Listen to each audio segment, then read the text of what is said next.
जिसकी वजह से देश में अछूत पैदा किए गए, अनटचेबल पैदा किए, छूने लायक भी लोग नहीं है ऐसे पैदा किए गए। ऐसे लोग 18% है। तो अगर 100 करोड़ जनसंख्या माना जाए तो 18 करोड़ लोग हैं। और ये व्यवहार उनके साथ 2-2.5 हजार साल से हो रहा है।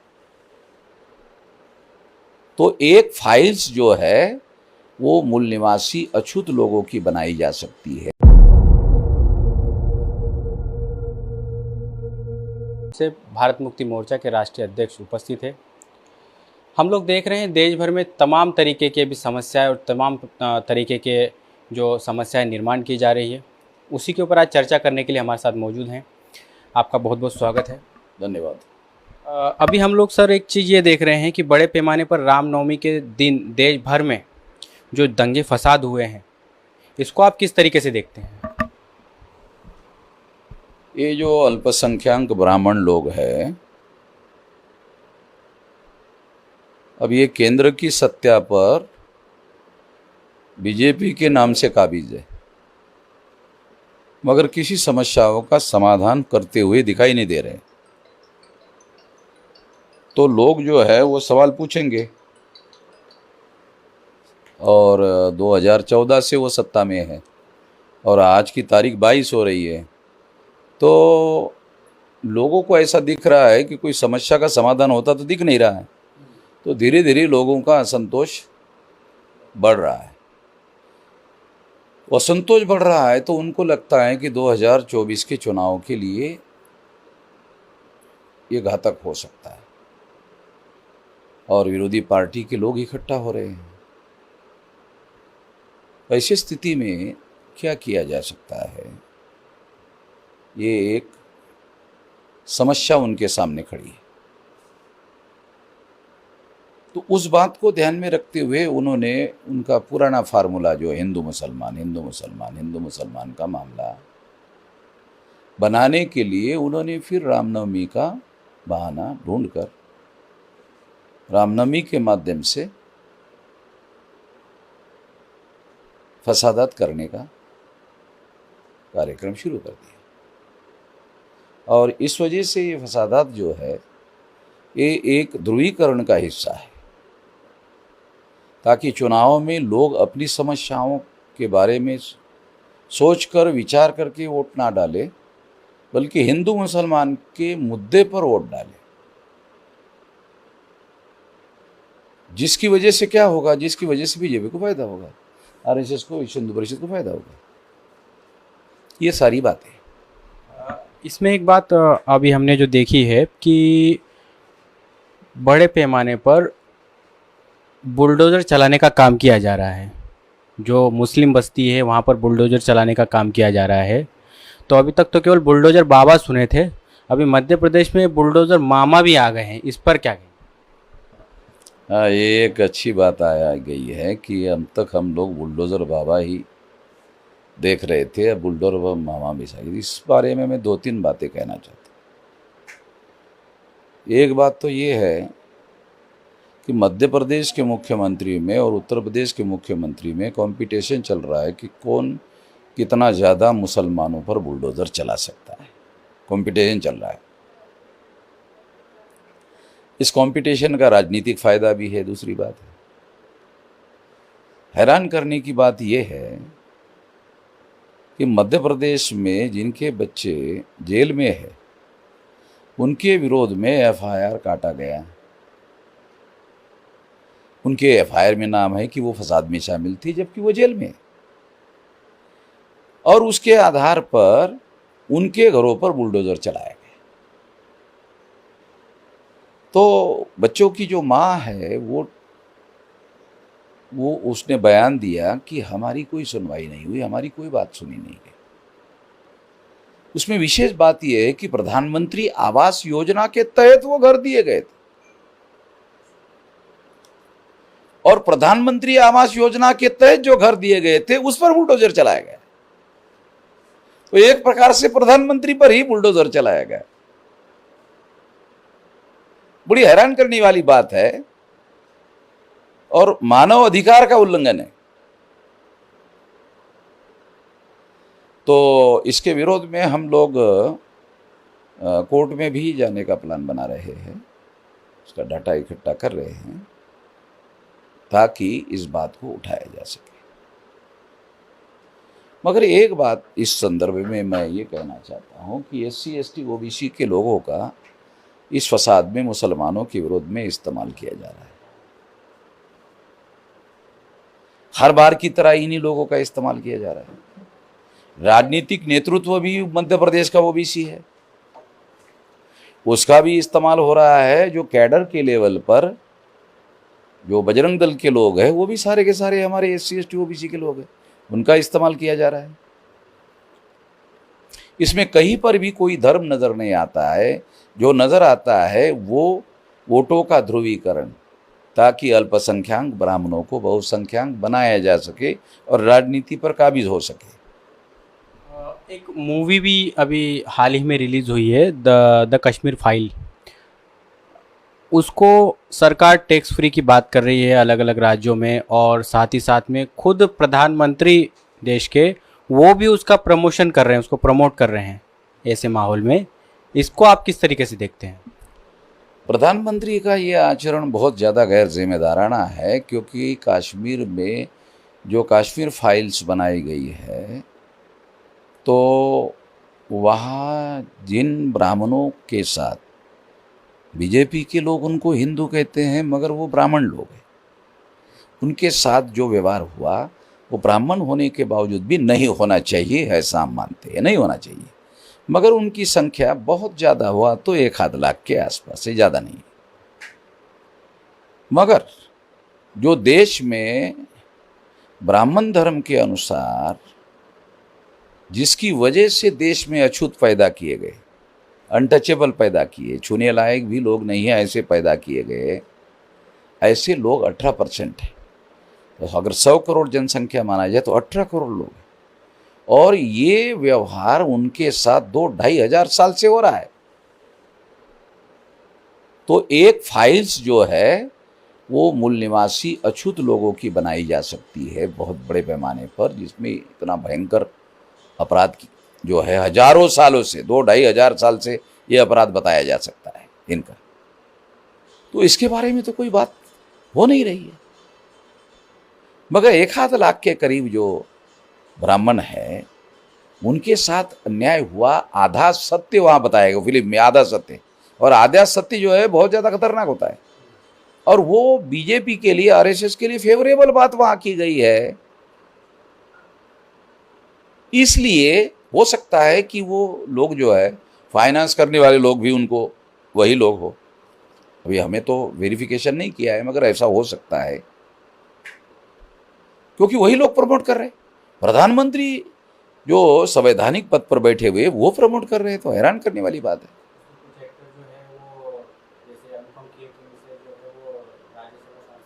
हाँ हाँ, मतलब वो सारे लोगों का इस्तेमाल किया गया है उसमें। हीरो हीरोइन बनाने वाला ब्राह्मण, फाइनेंस वाला ब्राह्मण, वो सारे जो ये जो है कलाकार वो भी ब्राह्मण है, और जो तथ्य लिखने वाले, स्टोरी लिखने वाले, डायलॉग लिखने वाले, वो सारे के सारे वही लोग। सर इसमें एक बड़ा ये हिंदू मुसलमान का ध्रुवीकरण करने के लिए कि ये लोग जो मुसलमान जो है ये बड़े अत्याचार करने वाले लोग हैं, इनके साथ भी ऐसा करना चाहिए, ऐसा प्रमोट करने का मामला बहुत ज़्यादा गलत बात है। आखिर मुस्लिमों को ही क्यों टारगेट किया जा रहा है? क्योंकि हिंदू मुसलमान की वजह से जो 74.5% SC ST OBC के लोग हैं उनका हिंदू के नाम पर ध्रुवीकरण किया जा सकता है, जबकि सुप्रीम कोर्ट ने हिंदू शब्द का उपयोग करने पर बैन लगाया हुआ है।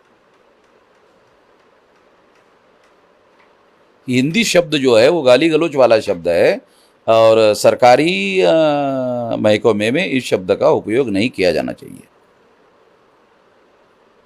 इसी बीच में जो है अभी हम लोग देख रहे हैं महाराष्ट्र में जो हनुमान चालीसा वर्सेस नमाज का जो मामला चल रहा है, इसको आप किस तरीके से देखते हैं? देखो, हनुमान चालीसा राज ठाकरे के द्वारा जो बवाल खड़ा किया जा रहा है वो 2024, अभी 22 चल रहा है, 2024 में विधानसभा का चुनाव और लोकसभा का चुनाव है, और शिवसेना को वो कमज़ोर करना चाहते हैं और राज ठाकरे को उठाना चाहते हैं ताकि बाद में चुनाव में उसके साथ गठबंधन किया जा सके।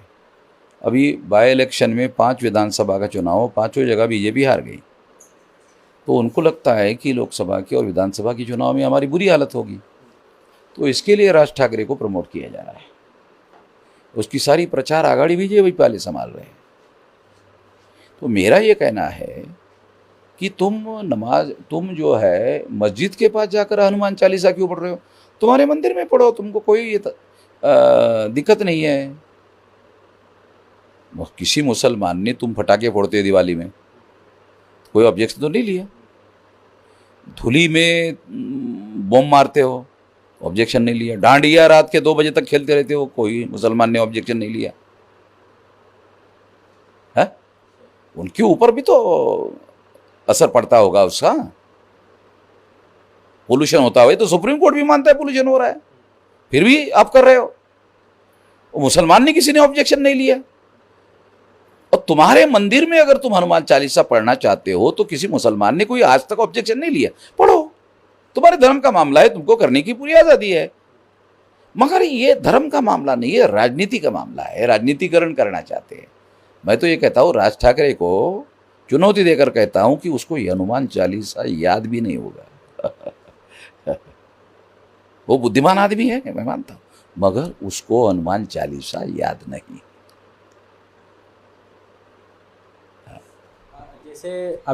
जैसे अभी जो माहौल चल रहा है हिंदू मुस्लिम का, इसी बीच में जो पूर्व के जो मुख्यमंत्री है देवेंद्र फडणवीस, उनका एक बयान आया है कि ब्राह्मणों का डीएनए और आदिवासियों का डीएनए एक ही है।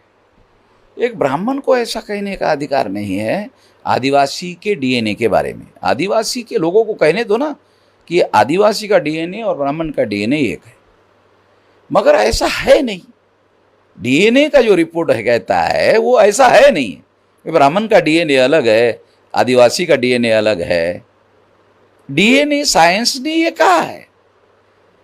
या तो डॉक्टर अपना ये जो फडणवीस है उसको डीएनए क्या है पता नहीं है, और अगर पता है तो झूठ बोलने का काम कर रहा है। वैसे भी आदिवासी की तरफ से फडणवीस को बोलने का अधिकार नहीं, वो आदिवासी का प्रतिनिधि नहीं है। आदिवासी कह सकते हैं, फिर उसको जवाब देना पड़ेगा कि आदिवासी का डीएनए और ब्राह्मण का डीएनए एक है। उनके पार्टी में भी बहुत सारे आदिवासी हैं, मगर ये बोलने के लिए कोई राजी नहीं हुआ होगा, मुझे ऐसा लगता है। अभी हम लोग सर सोशल सारा का सारा हमने जो जागृति की हुई सारे देश भर में डीएनए के बारे में, इसकी वजह से उनको समस्या आ रही है। उनको ये लग रहा है कि कई साल अंग्रेजों की तरह हम लोगों को भी तो जाना नहीं पड़ेगा भारत छोड़ के, ऐसा डर सता रहा है उनको। मगर हम तो उनको जाने के लिए नहीं कह रहे। डीएनए के अनुसार तुम विदेशी हो, अंग्रेज भी विदेशी थे, मगर तुम भारत छोड़कर जाओ, हमारा ऐसा कोई अभियान नहीं है। इस बीच सर हम लोग एक चीज़ ये देख रहे हैं कि बड़े पैमाने पर सोशल मीडिया में बामसेब को लेकर काफ़ी भ्रांतियाँ फैलाई जा रही है। आप ज़मीनी स्तर पर काम किए हुए हैं और आपके जो है अभी सभी राज्यों में मीटिंग्स भी हुई है, क्या प्रभाव पड़ा है इस सब चीज़ों? नहीं, जो भ्रांतियाँ फैलाई जाती है सोशल मीडिया को आधार बनाकर, जो भ्रांति फैलाने वाले लोग हैं वो सोशल मीडिया में बहुत सारा झूठ बोल रहे हैं। तो हमारे लोगों को सोशल मीडिया में फैलाया जाने वाला जो झूठ है, उस झूठ को वेरिफिकेशन किए बगैर नहीं स्वीकार करना चाहिए। जो लोग बगैर वेरिफिकेशन के इस बात को स्वीकार करेंगे, उनका इस्तेमाल हुआ पहले भी आगे भी होगा, और फिर उनके ऊपर 2-3 साल में वो सच्चाई सामने आ जाएगी और उनको पश्चाताप होगा। ऐसा पहले लोगों को भी हुआ और हम लोगों को उन लोगों को एक्टिव करने के लिए उनको अनुमति देना पड़ा। तो ऐसे लोगों को हमारा ये कहना है कि आप बगैर वेरिफिकेशन को, मतलब फॉर एग्जांपल लोग इस बात को स्वीकार कर रहे हैं कि भवन मेश्राम ने कांग्रेस से 21 करोड़ रुपए लिया, तो मैं ये कहता हूँ 21 कौड़ी लिया, अगर इसका कोई सबूत दे सकता, कौड़ी समझते हो, 21 करोड़ तो बहुत दूर की बात है, 21 कौड़ी दिया, अगर इसका कोई सबूत दे सकता है तो ये मैं छोड़ छाड़ दूंगा। दूसरा, हमने कोई प्रेस कॉन्फ्रेंस लेकर कांग्रेस के साथ समझौता किया, इसका कोई सबूत दे सकते हैं। कांग्रेस का प्रचार करने के लिए हमने कोई काम किया, इसका प्रचार दे सकते हैं। कांग्रेस का चुनाव में वोट परसेंटेज हमारी वजह से बढ़ गया, ऐसा कोई सबूत दे सकते हैं। मगर कांग्रेस को 2.38% वोट पड़ा, पिछले विधानसभा में 6.25% वोट पड़ा था, तो बहुत ज़्यादा घट गया। तो किसी भी मापदंड में ये सही नहीं है। मगर लोगों के दिमाग पर प्रभाव इस बात का इसलिए पड़ता है क्योंकि वो लोग जो है वेरिफिकेशन करने की कुवत नहीं रखते। दूसरा, वेरिफिकेशन करना चाहिए ये जानकारी नहीं है किसी भी बात को स्वीकार करने के लिए। इसमें दो प्रकार के लोग होते हैं। एक तो कुछ लोग वैसे ही अपने पर्सनल मकसद के लिए आते हैं, उनके लिए अनुकूल परिस्थिति है। दूसरा, अभी कुछ लोग नए नए लोग हैं, उनको कोई जानकारी नहीं है सिख से। वो किसी ने, बहुत सारे लोगों ने ट्रेनिंग भी नहीं अटेंड किया हुआ है, ऑर्गेनाइजेशनल ट्रेनिंग तो बहुत कम लोगों ने किया, तो उनके पास में समझदारी नहीं है। तो इसका परिणाम और प्रभाव होता है। तो हम लोग उसको काउंटर करने के लिए, लोगों को जागृत करने के लिए हम लोग लोगों को बता रहे, समझा रहे, और लोगों को समझ में भी आ रहा है। आरोप लग रहा है कि वामन मेश्राम तानाशाह हो गए हैं। कोई भी तानाशाह जो है वो सवाल जवाब नहीं कर, मतलब जवाब नहीं देता, डंडे चलाता है। तो मेरे तो कोई भी मीटिंग बगैर सवाल जवाब की खत्म नहीं होती।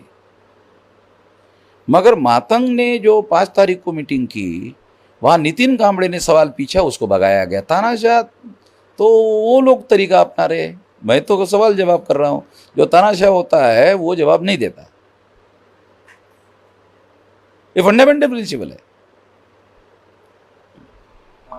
अभी भारत बंद जो है ओबीसी की जाति जनगणना को लेकर के, ईवीएम को लेकर के भारत बंद किया जा रहा है, और आप खुद भी अभी दौरे पर थे, काफ़ी राज्यों में आपके कार्यक्रम हुए हैं। कैसा लोगों का रिस्पांस आ रहा है इस सब? अब इस दिशा में लोगों की तैयारी जो है पर्याप्त होती हुई, मतलब कम तैयारी है। अब हम इस पर ज़्यादा ध्यान देने के लिए, लोगों को कॉन्सेंट्रेट करने के लिए करेंगे।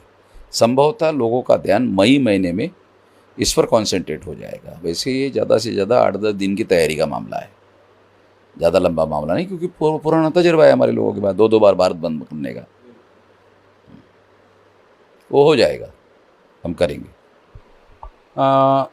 जो दर्शक हमारे देख रहे हैं और जो कार्यकर्ता आपके देख रहे हैं, उनको आप क्या मैसेज देना चाहेंगे इस वीडियो के माध्यम से? जो सही और सच्चा कार्यकर्ता होता है वो संकट काल में परीक्षा में पास होता है। जो कार्यकर्ता संकट काल में परीक्षा में पास नहीं होता है वो कार्यकर्ता नहीं माना जाता है। तो संकट काल में आदमी को संगठन की शक्ति के तौर पर काम करना चाहिए और ये साजिश को विफल करने का काम करना चाहिए। इतना ही मैसेज है मेरा। धन्यवाद। तो ये थे हमारे साथ वाम से भारत मुक्ति मोर्चा के राष्ट्रीय अध्यक्ष वामन मेश्राम जी, जिन्होंने हमें बहुत महत्वपूर्ण अपने समय दे करके बहुत सारे मुद्दों को उन्होंने क्लियर किया है। देखते रहिए MN TV। अब तक के लिए धन्यवाद।